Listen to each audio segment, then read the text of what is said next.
Good afternoon from Bocas del Toro, Panama. Today I'm sitting in a different part of my property so you can get kind of a different view than where I normally am. I have the little creek behind me here. It's rainy season. We've been getting a lot of rain, so our creek is kind of full today. Normally it's just a trickle. But this little peaceful setting is a great place to have a discussion about something not quite so peaceful. And that is you and the Panamanian police. All right, so I want to just talk about a few things. We're going to do this video in a couple different segments. Segment one, we're going to talk about the driver's license rules. Whether you are a tourist, how the driver's license laws affect you. If you are a wannabe expat and you're going through the process, but you don't quite have permanent residency yet, how those laws affect you. And if you're a real live expat with a real live permanent residency card, how those laws affect you. So first we're going to talk about driver's license laws. And then the second part, we're going to talk about, is police corruption a problem here in Panama? And I'm going to give you some personal experience with that situation. So before we get into it, make sure you subscribe if you want to get content like this every single Friday. We have a video that comes out every Friday, and if you click the little bell ding, you'll get a notification as soon as we post our video. All right, so let's jump into it. So first off are the laws. So let's start with the tourists, because I do a lot of talking about expats, so it's exciting to talk about some tourists for a moment. All right, so say you're coming to Panama and you don't plan to live here, but you want to spend some time in this beautiful country touring around in, say, a rental car. Okay, so what are your driver's license rules? Do you need an international driver's license? Does your home driver's license work? Okay, so an international driver's license, this is something that I see a lot of people get confused about. They think that it's like an actual driver's license. It isn't. All an international driver's license is a translation of your home country's driver's license. So if you are coming here from a country that's not English speaking or Spanish speaking, it might be a good idea to have an international driver's license with you. I don't think it's a requirement. I haven't seen anything that's a requirement. If you think it's a requirement, or if you have some information about that, feel free to drop it down in the comments, and I'll update the video description with that information. But from everything I've seen, you don't really need it. The police here are going to be well versed in reading driver's licenses that are in English or obviously in Spanish. So that international driver's license really isn't needed. How long can you drive for on a license here in Panama if you're a tourist? This is the tricky thing about Panama, okay? This is one of those things that are just so Panama. All right, when you come in as a tourist, I mean, obviously depending upon what country you're coming from, but let's assume you're coming from the US or Canada, which is where a lot of people come from, you are going to get a tourist visa for 180 days, 6 months. Awesome, you're set, you're prepared, you've planned, you've booked lodging, you've got your car, you know where you're going. You're gonna spend 6 months exploring every nook and cranny of Panama. Not so fast, because your driver's license expires in 90 days. So yeah, you can be here for 180. You can just drive here though for 90. It's really weird. It doesn't make sense, but it doesn't have to make sense. It's the law. There is no way that I have found, and I've done a lot of research, that you can extend that unless you leave the country and then come back in and reset your tourist visa. Then your 90 days will restart again. So keep that in mind. If you're coming to Panama and you plan to stay longer than 90 days and you plan to be using a rental car or buying a car for your use while you're here, you get 90 days. If you're staying longer, you're going to have to leave the country and reset that tourist visa. Okay, so that's for tourists. What about if you're an expat? So let's start with expats in progress. So those are the people who have come to Panama and they have gone through the paperwork. They have their temporary residency card, but they're not permanent residents yet, because permanent residency is going to take you, depending, about 4 to 6 months after you get that temporary residency card. Here is the kicker. From the moment you submit your application in Panama City, you're going to have that temporary residency card within 10 business days. And at that point, your home license is invalid. Let me repeat that. As soon as you get your temporary residency card, your foreign license is invalid. And if you're driving on it, you are driving illegally. Because as soon as you have a temporary residency status in Panama, you have to have a Panamanian driver's license. The timing of that is so strange and weird because you have to have the temporary residency card before you can get the license. It's a whole thing. There are 2 ways for you to get your Panamanian license. We went the Panamanian route because trying to get an appointment at the U.S. Embassy to get our licenses validated is impossible right now during COVID. So we didn't want to do that. We went the Panamanian route. Down below in the video description, I will link to the video where I tell you all about how to get your driver's license the Panamanian way, give you links so you can study all of the test questions in English, tell you how to make your appointments, the whole thing. So that'll be down in the description. All right, the other way, if you don't do it the Panamanian way, is that you have to go to your embassy, you have to get your license validated by the embassy, and then take it to another place, and then they validate it, a Panamanian government office, and then take it to Centricin, which is the driver's license governmental agency here. I didn't do it. I don't know a lot about it. If you want to know about that, there's plenty of research about it on the internet. Just look it up. Okay, so that's if you're expat in progress. Now you're like a real live expat with a permanent residency card.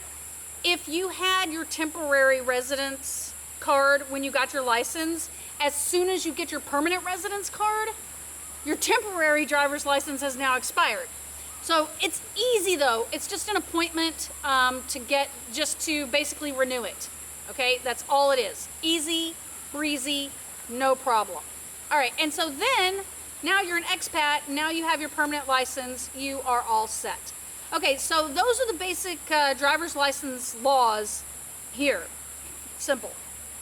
All right, so next thing is police corruption. I traveled a lot with my ex-in-laws in Mexico. They had a place down on the Riviera Maya, which if you're not familiar with that is that Cancun, Playa del Carmen area in Quintana Roo, Mexico. And that place is a tourist trap. And the police there are just known for being super corrupt. And if they pull you over, they're going to take every penny out of your wallet. All right? Is that something that happens here? Okay, so let's answer that. To start with, Brian and I have gotten pulled over several times. And 9 times out of 10, which is probably the number of times we've been pulled over, 9 times out of those 10, it's been a checkpoint. So at the borders of certain provinces sometimes, or certain areas, there will be like a checkpoint where you just kind of pull through and you flash them. Like if you're a tourist, you're going to flash them your passport most likely. If you are an expat, you can show them your cedula or your residency card and your driver's license too if you're a tourist. And then generally they're just going to wave you on through. And that has happened pretty much every time we've gotten to a checkpoint. So they can be a little scary when you approach them because, you know, it's like sometimes armed military looking people standing there and you're like, what's going on? Look, they're just checking to make sure that people have all their documents. It's really not a big deal. They're always very friendly. We've never had a problem at a checkpoint whatsoever. Okay, so that's checkpoints, which is completely different than getting pulled over by a police officer for a traffic violation or something else. One thing to keep in mind here is if you are going this way and another car is coming this way and they flash their headlights, slow your happy little butt down. because that means there's a cop ahead, and that cop could be 100 yards ahead or literally like 10 miles ahead. It just depends on the person that's flashing their lights and how far they keep it up for people. But slow down, because every time that happens, there's a cop up ahead, and they tend to hide kind of under shade trees, so it's really hard to see them because they're kind of in the dark as you're going down the road. Go to the speed limit, and then you don't even have to worry about it, okay? Let's just keep it there. So Brian got pulled over once for speeding, and he got pulled over on our way into Almirante by a motorcycle policeman. So she came up to the window and asked for his information, and he gave her his information. She looked at it. She told him that he needs to slow down, told him what the speed limit was there, and handed him back his paperwork and let him go. She did not try to bribe him. She did not try to coerce him out of money. She wasn't interested in trying to write him a ticket. You know, it was just, dude, slow down. All right, so that was great, because you never know what to expect when they come walking up. Second time was a little bit more serious. Second time was a checkpoint that was being done by the Almirante police, which we had never seen before. And it was in town, and so they did not just want like a passport or a cedula or a driver's license. They actually wanted to see the vehicle registration. No problem. We have our registration and our insurance is all completely valid. Pulled out the folder, handed him the papers. He went through them and he's like, up, up, up, up, up. And we're like, oh my God, what? Well, on our insurance paper, they transposed the last 2 digits of our license plate number. So I think it was supposed to be 82 and it was 28. How he even found that in all that paperwork, I cannot even tell you, but it became a thing. He said, nope, you cannot drive with this paperwork. Like, not driving is not an option where we are. There is no Uber, right? So we actually had to go into the police station in Almirante. I'll show you a picture of it here. Went in, the lady was extremely nice. She said we had way too many papers in our folder. We have like a manila folder where we keep receipts and our insurance and our registration, and there's all kinds of stuff. So kind of keep that clean in case you do get pulled over, so everything's right there and they don't have to go through stuff. So she looked at it, we explained the problem. I mean, she could easily see that it was a mistake, right? She said, legally, you're not allowed to drive your vehicle. Legally, you have to stop here and get someone to pick you up. And we're like, there's no one to pick us up. Plus, we have to be able to get into town to get diesel for our generator, or we're sitting in the dark. So she said, all right, you need to contact your insurance agency, get the correct paperwork, and get this fixed. We're going to let you go home, but please don't drive again until you get this fixed. Okay, so that was a little disconcerting because it's Panama and who knows how long it's going to take to get things fixed. But let me state, extremely polite, extremely efficient, did not try to bribe us or coerce us or write us a ticket or anything. All right? Very professional. Came home, emailed our insurance guy, showed him the error, and within 24 hours we had the correct paperwork that we printed out and put in our little folder, and we're good to go. Those have been our experiences with the police here in Panama. Seriously, we could not be happier with them. Just very professional people. Just out doing their job, not trying to, you know, extort money out of tourists or expats or anyone like that. So, does that happen in Panama? Yeah, it does. Does it happen in the United States? Yeah. Are there corrupt cops in every country in the world? Absolutely. So what should you do if you encounter a police officer who pulls you over and is demanding a bribe? Look, that's up to you, what you want to do. I'll tell you what I would do. I would say no.